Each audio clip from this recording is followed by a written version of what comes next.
Ukraine says Russia has unleashed an intercontinental ballistic missile, the first time such a weapon has ever been used in anger, in what appears to be a revenge strike, after Ukraine unleashed British Storm-Shadow cruise missiles and American ATACMS at targets inside Russia for the first time in the war. We're in Kyiv again.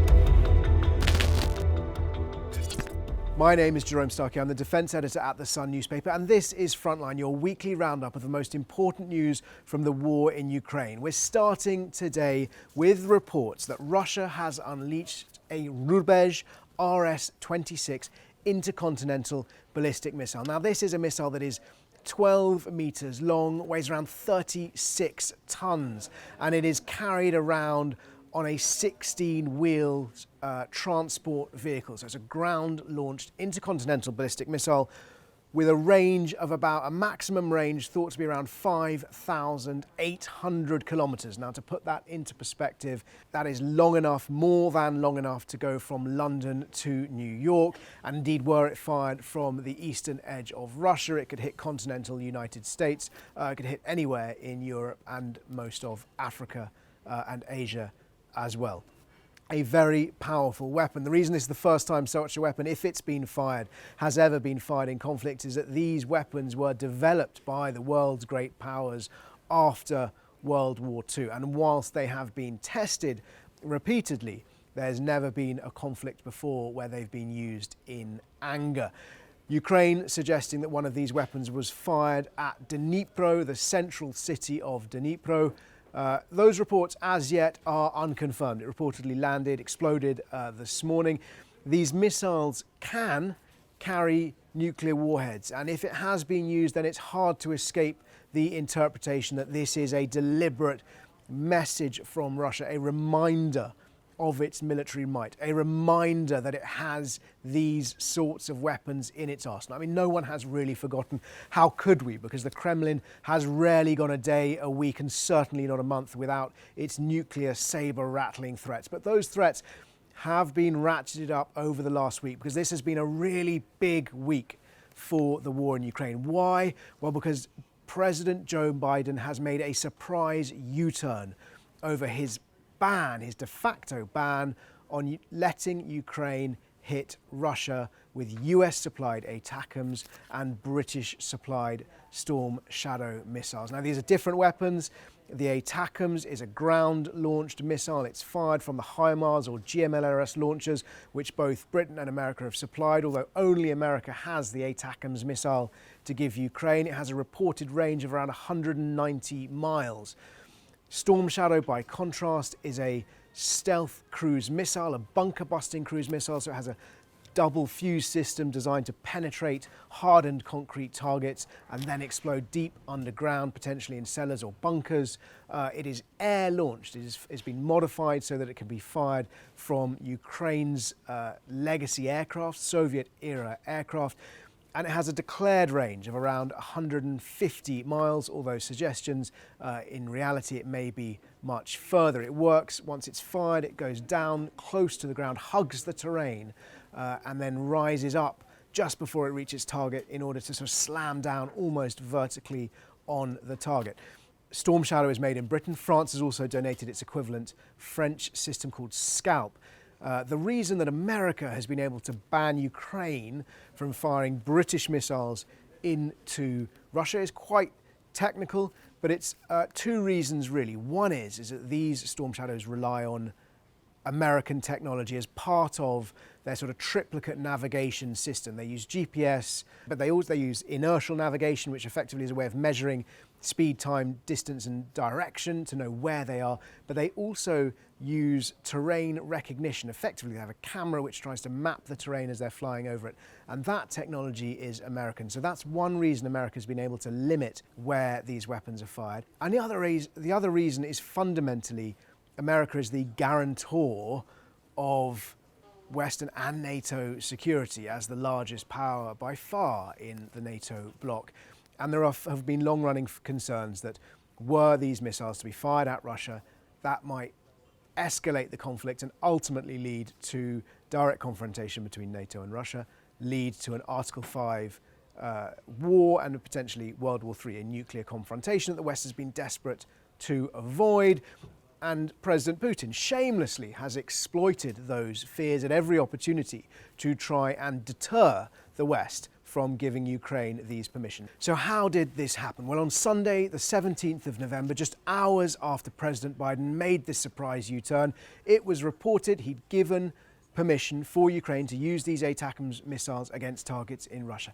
Then, on the night of the 18th into the 19th of November, a volley of these missiles were fired at what we understand was an ammunition depot in Russia's Bryansk Oblast. Then, on the 20th of November, a volley of up to 12 Storm Shadow missiles was fired at what we understand is the Baryatinsky estate outside a place called Marino in Kursk Oblast inside Russia.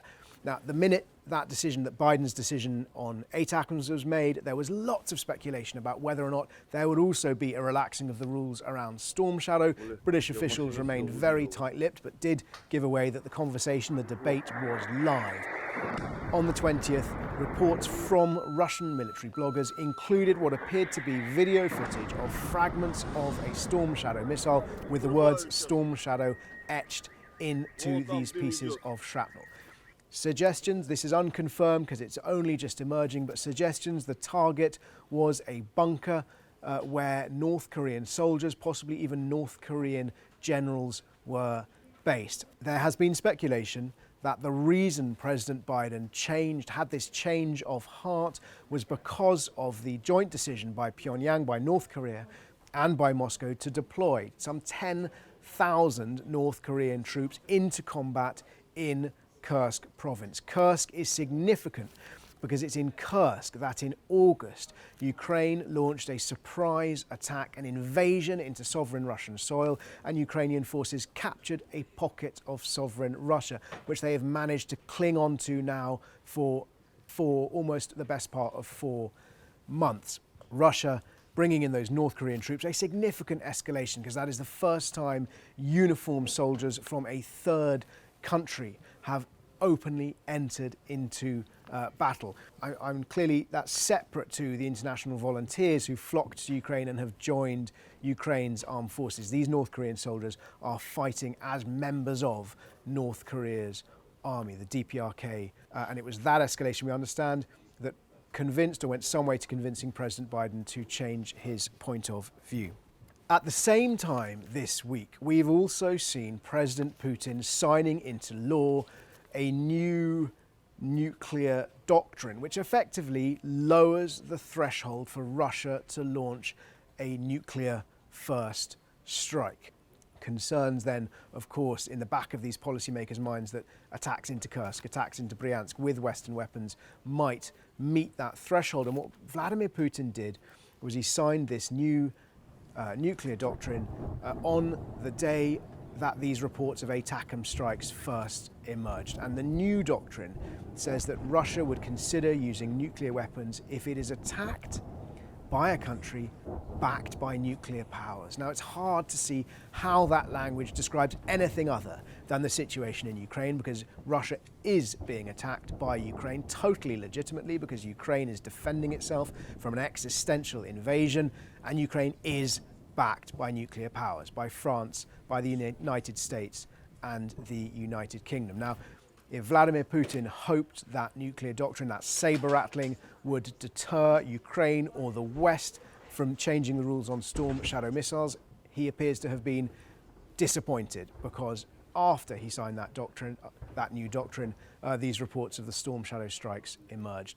And subsequently, today, reports that Russia may have replied with this Rubezh intercontinental ballistic missile. And it's possible that the threat of that intercontinental ballistic missile may have been known to Western intelligence agencies beforehand, because 24 hours before that strike, America closed its embassy in Kyiv. It took a very unusual step. It said out of an abundance of caution it was closing its embassy because of the risk of a significant missile strike.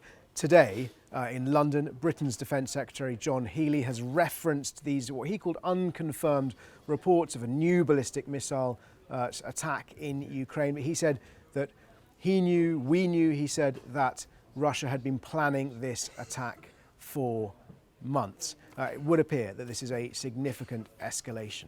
A quick look at what is happening elsewhere on the front lines. Today, Britain's Defence Secretary John Healey also said that the front line, is less stable today than at any point since the very start of this conflict. And we've seen evidence of that with Russia's advances around Pokrovsk, Russia's advances around Kupiansk. Russia has been really making huge efforts to make territorial gains, possibly linked to the changes of the weather that are happening now, but more likely linked to the changes of president that is going to be taking place in America, trying to take as much ground as possible, as quickly as possible, to strengthen its position for any possible negotiations as and when they may come. Interestingly, reports that both sides are running low on ammunition, from the Ukrainians claiming that Russians are running low on ammunition, the Russians responding apparently by bringing in really old Soviet-era howitzers, 122mm guns,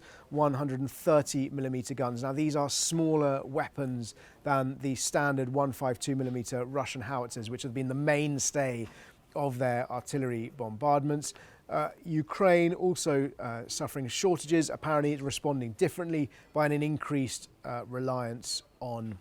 We've also seen Russia unleashing a massive missile strike just last weekend, again continuing to target Ukraine's energy infrastructure. And that's really about effectively trying to break the will, the morale of ordinary people in Ukraine as they go into what will be a bitterly cold winter, and even colder if they don't have electricity and the sort of central heating systems which normally help them through those conditions. If you're watching on YouTube and you've got any questions, please do ask them in the comments below. And as always, I'll try to answer as many as I can next time. And if I can't, I'll get in the comments myself and answer them there as well. Okay, I'm going to rattle through these fairly quickly. If Russia is doing as well as they claim, why do they need North Korean soldiers? Well, you know, the difference between Russian rhetoric and Russian reality is vast. Russia is advancing. They do have momentum, but they have suffered huge losses. 700,000 soldiers, according to the latest British government estimate, dead and wounded since the start of the war. That's over 1,000 days. That's 700 soldiers a day. And indeed, in this last month in November, that casualty rate has doubled. So part of the reason they need North Korean soldiers is to replenish their war dead and wounded. But it's more significant than that. It's really a political show of international support, of solidarity between these two pariah nations.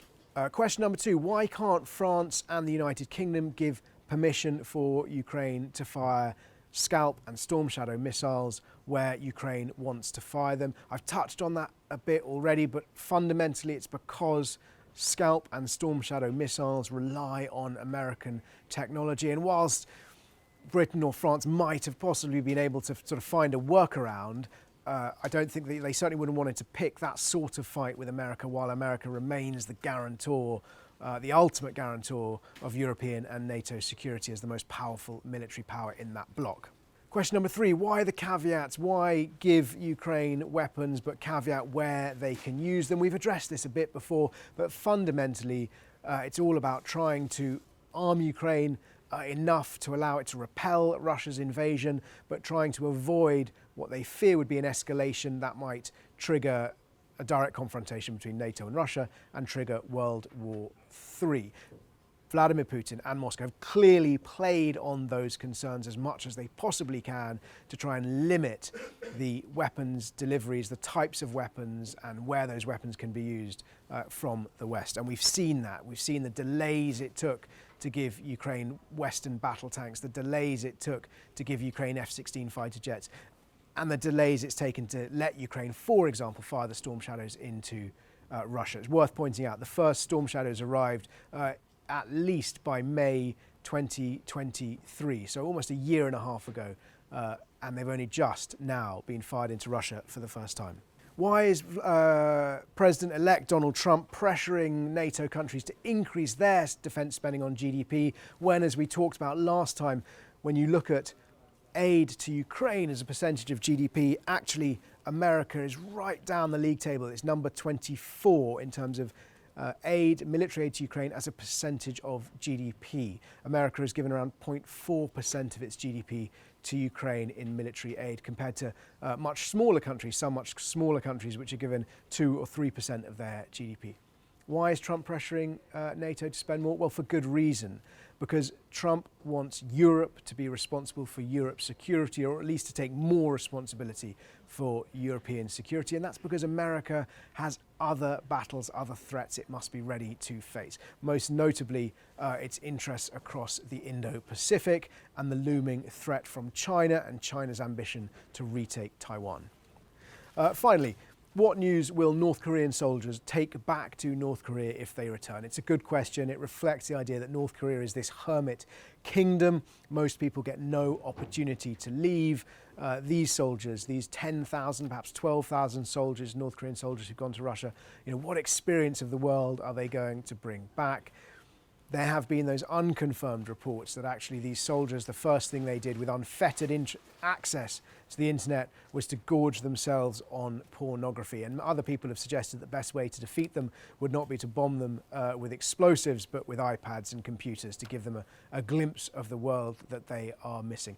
Impossible to tell what they'll take back. And of course, at this stage, really impossible to know how many of them will make it back.